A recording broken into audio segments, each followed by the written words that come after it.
Honour. It's nice to see so many people here. What could be better to do on a lovely English summer's day than to talk about death, pestilence, revolution, 3 decades of war.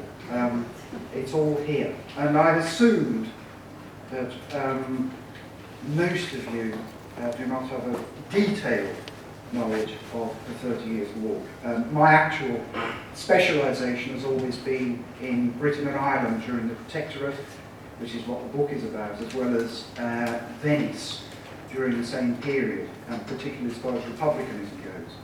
And so the territory I'm dealing with today is the bit between those, that vast bit, but at the same time. I'm not normally one for drawing too many historical parallels. They tend, in my experience, to be forced, anachronistic, somewhat self-serving.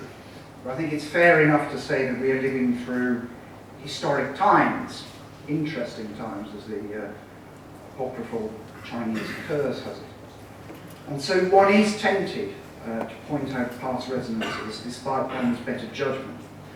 And I remember on the Saturday after the EU referendum, looking at a map of the result in the Times, with those areas that voted Remain were in yellow, as I remember, and those that voted Leave were in blue.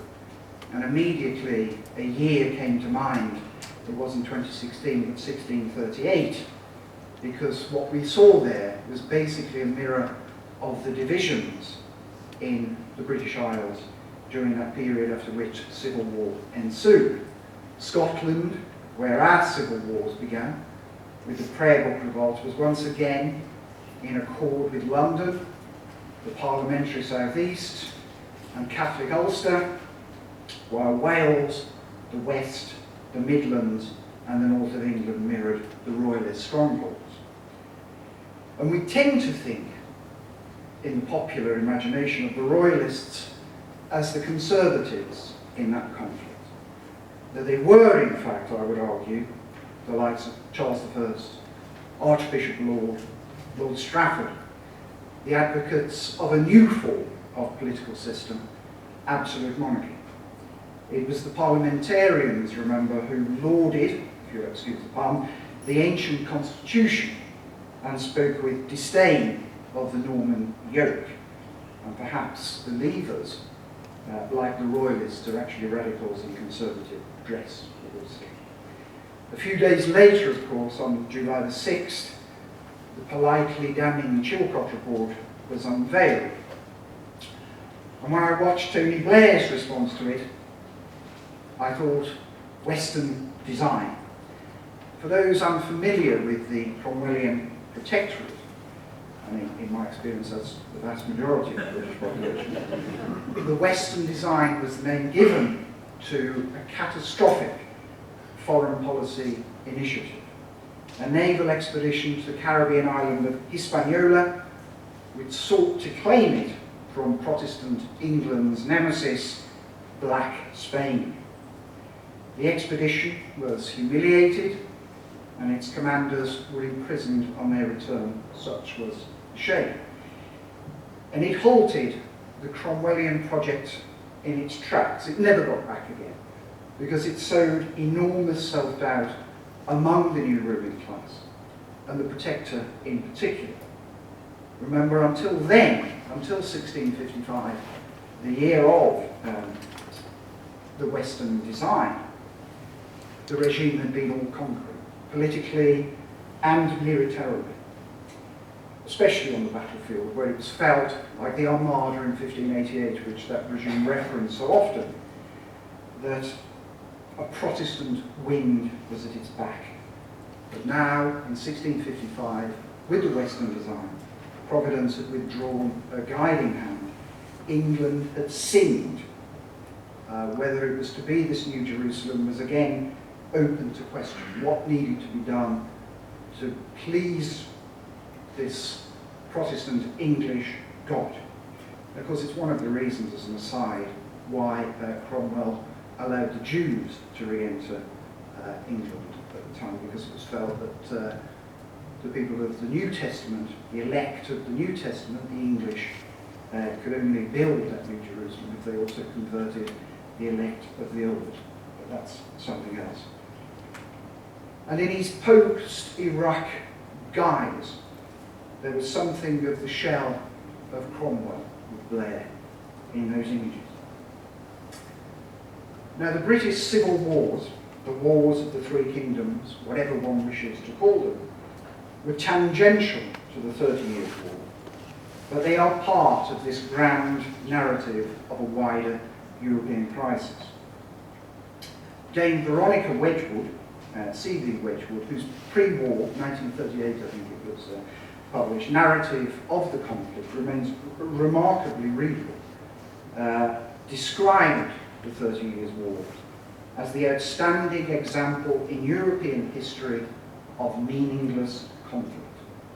And it is very easy to regard it as a long and bloody succession of horrific events which devastated the German lands of the Holy Roman Empire, in particular in the city this was. The siege and the subsequent sacking of the largely Protestant city of Magdeburg, which is here by the Catholic League, in which something like 25,000 people died, much of that town's population, is often cited as an exemplar, perhaps the exemplar, of the horror, one that reinforces the image of the conflict as one of Manichaean, sectarian division, with modern parallels, some might suggest, in the Middle East. And yet the very name, the 30 Years' War, is a bit of a misnomer. Traditionally, the conflict begins with the defenestration of Prague in 1618 and ends with the Peace of Westphalia in 1648. It was a very long war, and you can tell by any standards it was a long war. Indeed, with the exception, I think, of the rulers of Saxony and Bavaria, none of the major players of the war in 1618 were even alive at its cessation, a cessation that was brokered by France and Sweden, who only actually entered the struggle in the 1630s. And in fact, when we're talking about a 30-year war, it's only the especially bloody conflict in the German lands which lasts the full term as it is traditionally dated. Because the 30 Years' War has also come to embrace the conflict between the Spanish Habsburgs and the Dutch Republic, which was from 1621 to 48, roughly. These dates are rough. Which was the struggle. It also included the struggle for European hegemony between a declining Spain and an ascendant France, which is roughly the years 1635 to 59. And indeed, the pioneer of the novel doctrine of absolutism I was talking about was Cardinal Richelieu, I think it's fair to say. And in many ways, Richelieu was a successful Archbishop Laud, or one could say that Laud was an unsuccessful Richelieu.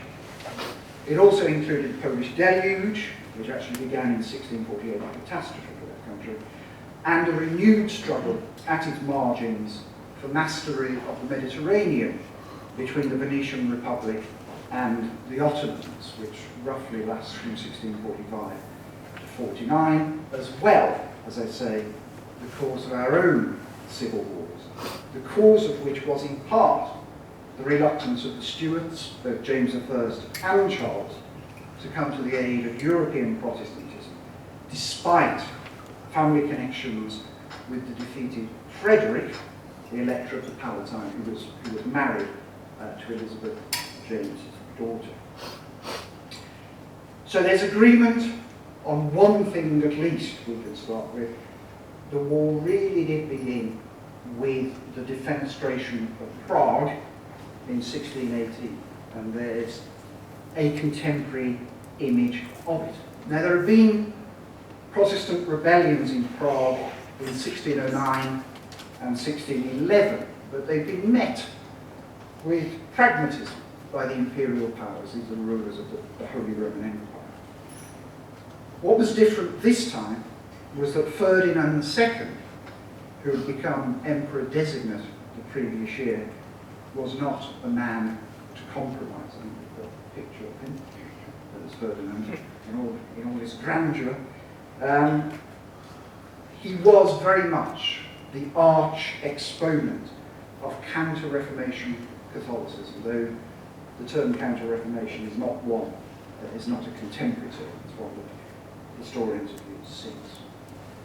He was schooled at the hardline Jesuit University of Ingolstadt, and as ruler of Inner Austria, he, like his great ally during the 30 Years' War, Maximilian of Bavaria, had forced most of his subjects to conform to Catholicism and had expelled those who did not, probably around 2,500 people.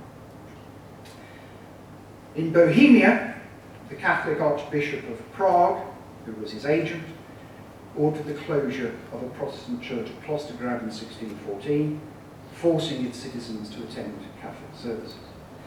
And a year later, Ferdinand himself closed another church at Brno, which became famous rather later in history, which was subsequently destroyed.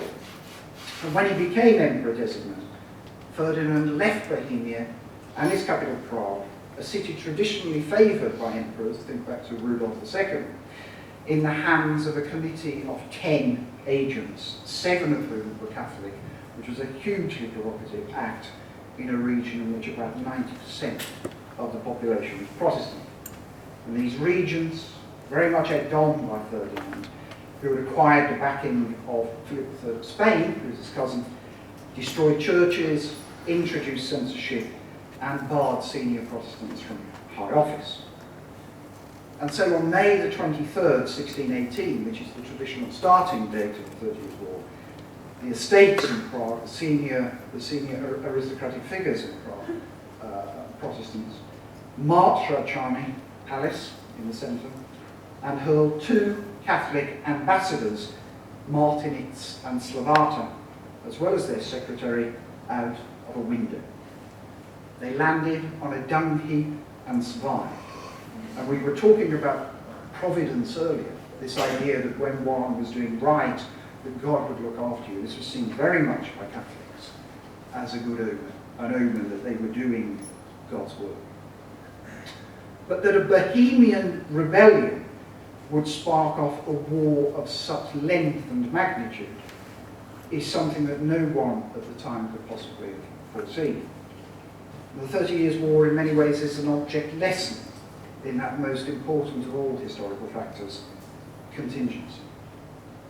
It can be argued, and I would argue, that its sheer length has much more to do with the way events unfolded, perhaps we should use the term unravelled, than with its origins.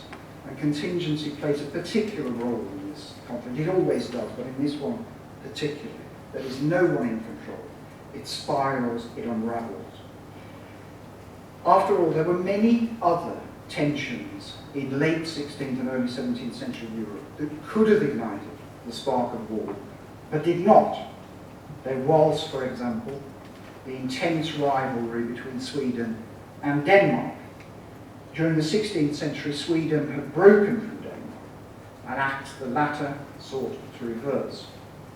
And another rivalry had developed in the Baltic as well, between Sweden and Poland, due to a very complicated dynastic rivalry between 2 branches of the same class of family. I won't go into that in detail, you just have to take my word for that, otherwise we'll be here all day. But they were essentially Protestant in Sweden, Catholic in Poland, to simplify. And yet, though these rivalries did eventually impact upon the war, the Baltic was at peace in 1618. Sweden had signed a truce with Denmark in 1613 and with Poland in 1618. Further south, the Dutch war with Spain had been going on for decades from the Dutch revolt. But again, the 2 countries were at peace in 1618, having signed a 12-year truce in 1609.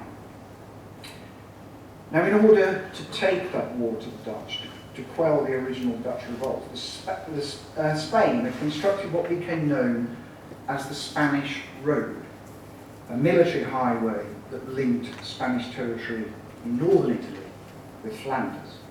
And you won't need a significant grasp of geography to realise that if this road was to work, it must cut through France. And the road itself made France feel encircled, and it became the aim of senior French ministers, particularly Richelieu, to break this encirclement. However, France had been diverted by catastrophic wars of religion, subject in passing of one of, I think, the best of all historical films, Lorraine Margot. And it's not until the accession of Henry IV in 1589 that there becomes any semblance of coherence to French strategy. And when Henry was assassinated in 1610, the Duke of Lerma, an unusually wise Spanish noble, arranged a rapprochement with Queen Marie de Medici of France. And though Lerma fell from power in 1618, it was to be some time before France and Spain would confront one another. Once the war did break out in Bohemia, many of these crises, particularly those affecting the Holy Roman Empire, gradually came to a head, particularly the sectarian divide, Catholic revival, the Counter-Reformation. And they coalesced with these wider European tensions, such as the rivalry in the Baltic and the Dutch and French opposition to Spain. Now, it's very complicated, the 30 Years' War, so I shall try now to offer a very brief summary of the course of the conflict, just so that we've got something to hang on. In 1619, a year after the outbreak, a grand alliance was formalised between the Emperor, Ferdinand II, his cousin Philip III of Spain, and Maximilian of Bavaria. Bohemia had elected, as kind of response, Frederick V, who, as I said before, was related through marriage to the Stuarts, as their king, though he was unable from the very beginning to accrue allies, and his army was crushed at the Battle of the White Mountain just outside Prague in 1620. Then in 1621, the war resumed between the Dutch and the Spanish, exactly after the 12-year treaty had expired. By 1623, the Palatinate had been conquered, Frederick was in exile, and his title taken by Maximilian. In 1625, Christian IV of Denmark came to the defence of German Protestants, but was defeated in 1628 by an alliance of imperial and Bavarian forces under the command, respectively, of the great Bohemian commander Albrecht von Wallenstein and the Count of Tilly from Flanders, Johann Seeklas. A year later, in 1629, the Edict of Restitution is issued by the Emperor, Ferdinand II, which orders a return to Catholic control of all the bishoprics and monasteries which had been secularized around the time of the 1555 Peace of Augsburg, the first, quite valiant attempt, in my opinion, to bring calm to post-Reformation Europe. Sweden intervened, ostensibly on the side of Protestantism in 1630, advancing all the way to Munich, though its great warrior king, Gustavus Adolphus, was killed in battle in Lutzen in 1632. France and Sweden then came together in 1633, and Richelieu subsidised the latter's continuation of the war, with French forces also invading Lorraine. A year on, in 1634, at the Battle of Nordlingen, the Swedes and their allies, the Saxons, were put to the sword by imperial and Bavarian forces. In 1635, the Edict of Restitution was diluted by Ferdinand in order to reconcile potential allies, the Protestant electors of Saxony and Brandenburg, and from that moment on, the war becomes essentially, until its end, a battle between France and Sweden on one side, and Austria and Spain on the other, with Germany as the cockpit. Spanish military power collapses when Portugal and Catalonia revolt, and the Swedes defeat the imperial army at Yankov, and peace talks begin in earnest, and then we reach Westphalia, the conclusion of its war. That's probably the briefest summary ever made in the but that's the bare chronology. But to try and make sense of it all is a challenge. The one thing everyone knows about the 30 Years' War is that it is a war of religion. But I'm not sure about that entirely. It's certainly much, much more than that. It's always worth remembering that in the 17th century, politics and religion are intertwined in a way that many today find difficult to comprehend. Indeed, there are two great problems that face the teaching of history in this country and elsewhere. One is the lack of mastery of foreign languages, whether ancient or modern. The second is the ignorance concerning religion, without which history before 1789 at least becomes very, very difficult. That's a separate crime. The language used in propaganda, in reports, everywhere was drenched in religious terminology, some of which was reflective and customary, some of which was original and perceptive. Think of works of Milton, for example. But while the 30 Years' War certainly began as a religious war, it became increasingly more secular. While religious issues were absolutely fundamental to the outbreak in Bohemia, the growth of Protestantism in the Habsburg lands of Austria, Hungary and Bohemia certainly represented a major challenge to the imperial sovereignty. But it was the Catholic reaction to that, and in particular the extreme measures of Ferdinand II, who was a religious state, that lit that fire. Yet even at the beginning of the conflict, when we might say that the 30 Years' War is at its most religious, we discover that John George of Saxony, a Protestant, allies himself with the Catholic Emperor to defeat the Protestant of Bohemia. He did so in return for their territory, clearly a political as well as a religious decision. And John George, like any early modern ruler, did not like rebels, nor indeed, as a Lutheran, did he not like Calvinists. So he opposed Frederick the Palatinate, whom the rebels embraced as their leader because he was a Calvinist. But not just because he was a Calvinist. Clearly, in positioning himself at the head of the Protestant revolt, Frederick challenged what John George felt to be his rightful leadership of the Protestant princes in Germany. And from this example, and indeed many, many others, we can see that the war cannot and nor should it be reduced to any simple formula. That is the start.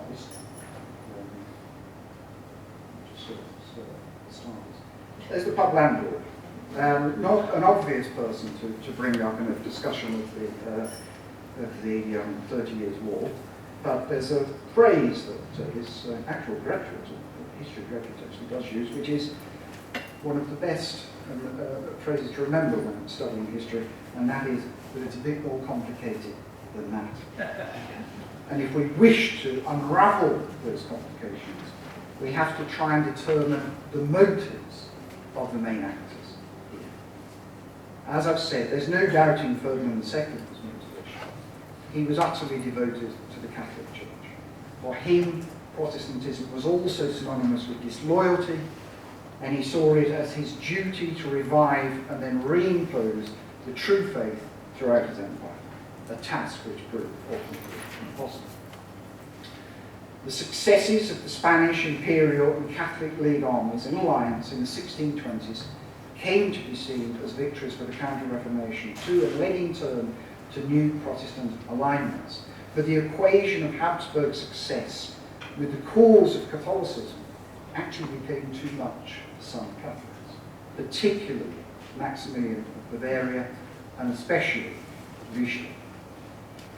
It's fair, I think, if we want to point to a peak of religiosity in the 30 Years' War, to look at the Edict of Restitution in 1629. Certainly Ferdinand was committed to the imposition of that religious uniformity, and yet in doing so, he began to be viewed with suspicion by the princes of his empire, who saw it as a way of establishing imperial absolutism, but it was a political measure rather than a religious one. Thus, not only were neutral, moderate Protestants alienated by the emperor, but his Catholic allies were too, or some of them. And the opposition to the edict came as a great disappointment to Ferdinand, Indeed, when he made the Peace of Prague with Protestants in 1635 and was prepared to spend the edict, it's a clear indication that the nature of the 30 Years' War had changed. If Ferdinand was prepared to compromise and drop his ideals for a practical settlement, then clearly the war had become different in its nature.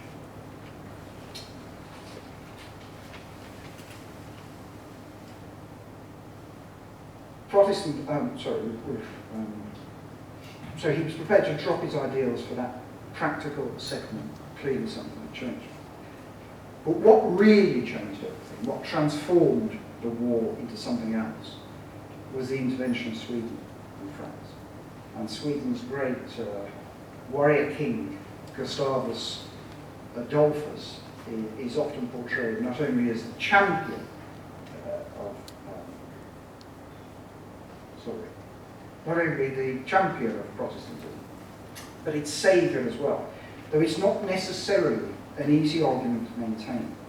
Swedish security was a motive too, and Protestant Sweden's alliance with Catholic France was an indication of a newly pragmatic approach to foreign policy. Even so, Catholicism, in the form of the vassal line of Sigismund in Poland, represented a challenge to the Protestant line of the family that Gustavus represented. Indeed, it was fear of a Habsburg Polish invasion that prompted Sweden's entry into the conflict and its alliance with France. The defence of the Protestant faith was therefore not just a propaganda ploy to win allies, it was a major importance for the survival of the Swedish dynasty, even though Swedish policy was eventually to be subordinate to that of France. And ironically, it was a prince of the Catholic Church who probably did most to, if you can excuse the phrase, deconfessionalise the war, to make it secular. It's Richelieu who justified his policy publicly by claiming that it was God's will to create a universal peace, but really his opposition to the Habsburgs was very much a negation of Catholic unity. His strategy was almost entirely secular, an embrace of realpolitik that put French interests first. Indeed, it's more accurate to say that put Richelieu's interests first. Real parallels here, I think, between Thomas Wolsey in the beginning of the reign of Henry VIII.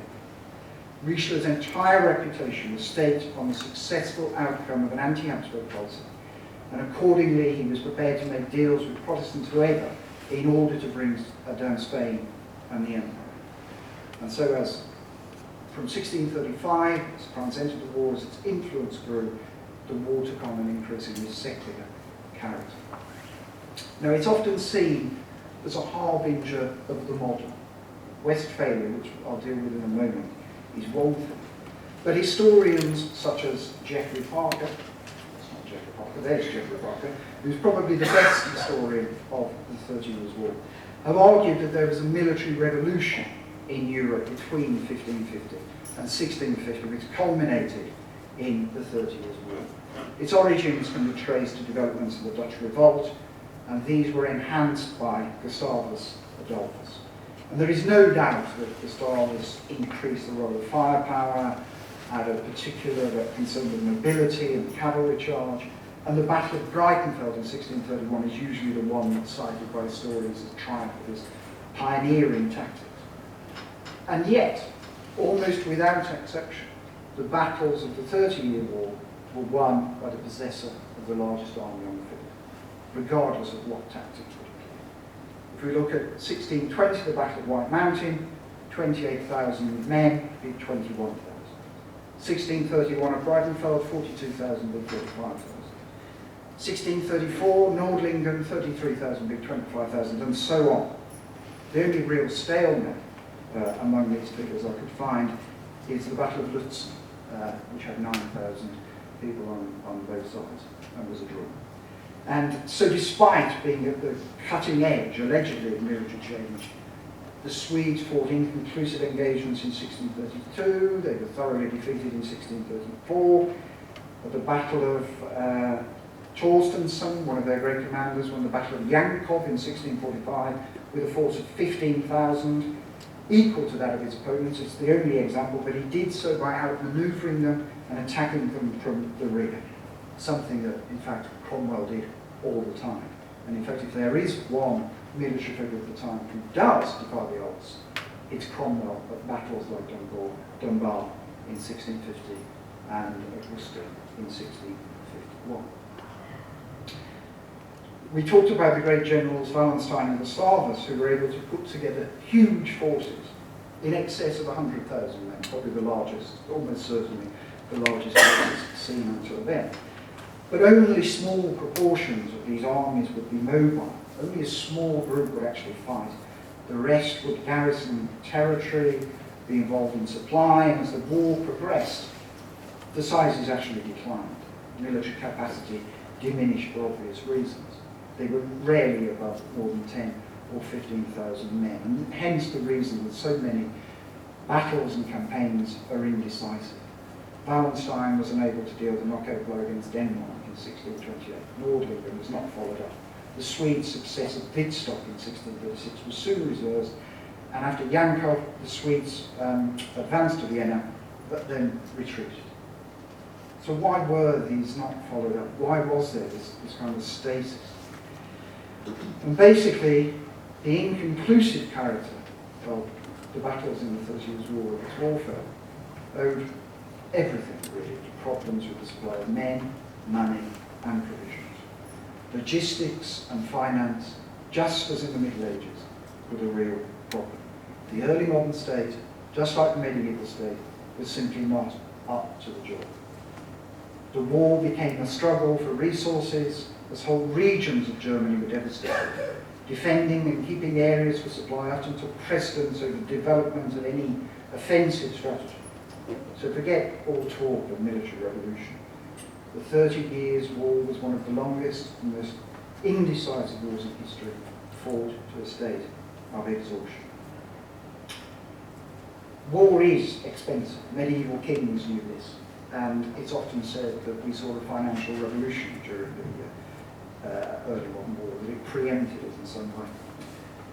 Early modern government, this is difficult to argue again, but early modern governments relied on entrepreneurs to advance the cash to recruit their mercenaries from a wide variety of nationalities. We don't have states in the way that we think of nation states.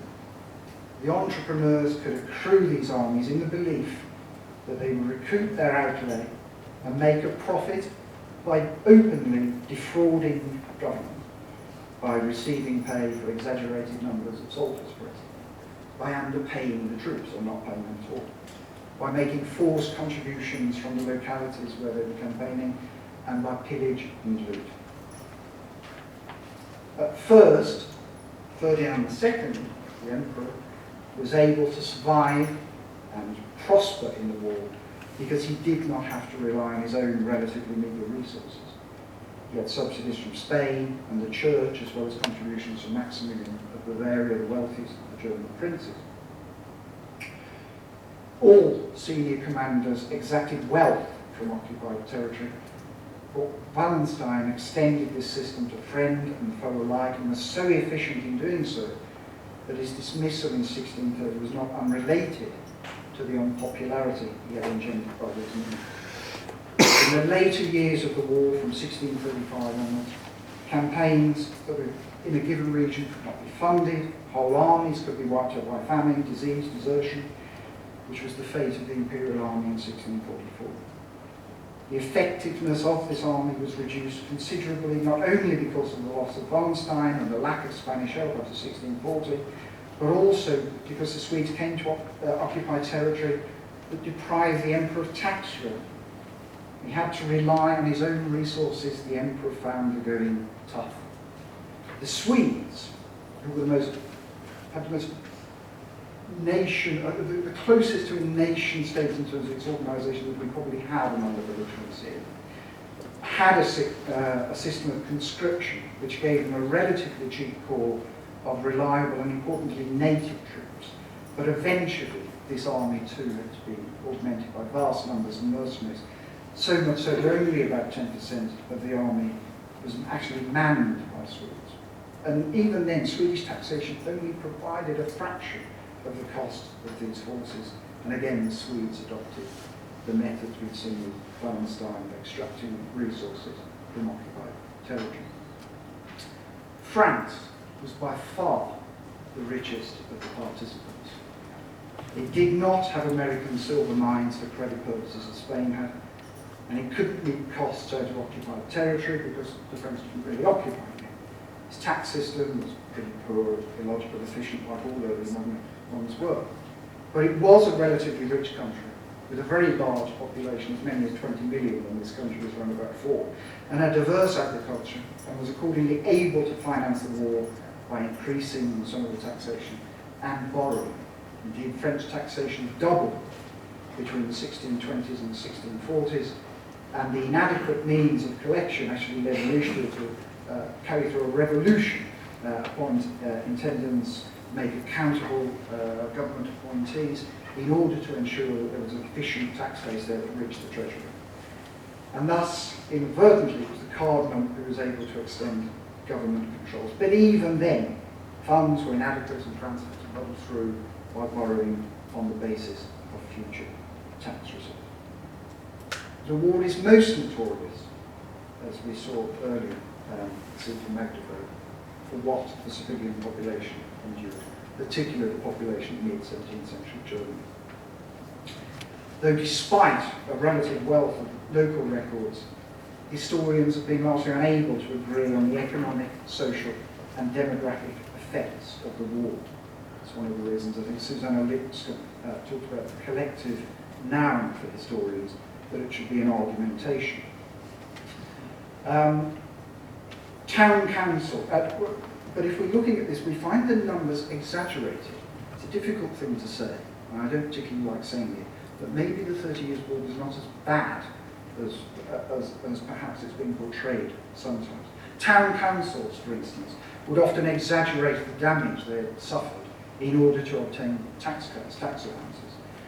And some rulers, including the Elector of Brandenburg, for example, exaggerated the effects of war to enhance their achievements in the restoration post-war.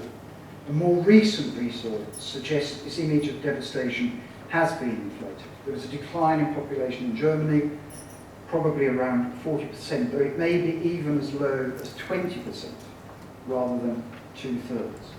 And in many cases, what was once thought actual population loss, death, was actually migration, sometimes banishment, as inhabitants abandoned war zones and became refugees. Geographically, as one would expect, the picture was varied. Northeastern Germany suffered immensely, the northwest did not. The principal causes of population loss are obvious. This direct loss from military action was not one of the main ones, though there were numerous atrocities. In the 1620s, exactions seem to have been imposed in a relatively orderly manner. Soldiers were paid properly then, and they were much less likely to loot or rampage. But from the late 1630s onwards, behaviour deteriorated as hungry soldiers became a considerable threat to the civilian population. And it appears that the years 1634 to 40 were the worst. The plague was also a factor, though this came and went and had actually little to do with the actual practice of war. The most common cause of death by distance was food shortage, the bane of the 17th century Germany, which had suffered, or mid-17th century in particular, which had suffered appalling famine and failure of crops. But this was made worse by troops requisitioning, farmland being abandoned, livestock lost, and diseases such as typhus, influenza, and dysentery spread by armies and refugees, which, as usual, struck the vulnerable, the young and the old, already weakened by malnutrition. How long are we up? 5 minutes. Oh, right, okay. But despite this recent revision of the provisions, we should not underplay the enormous suffering of the 30 Years' War.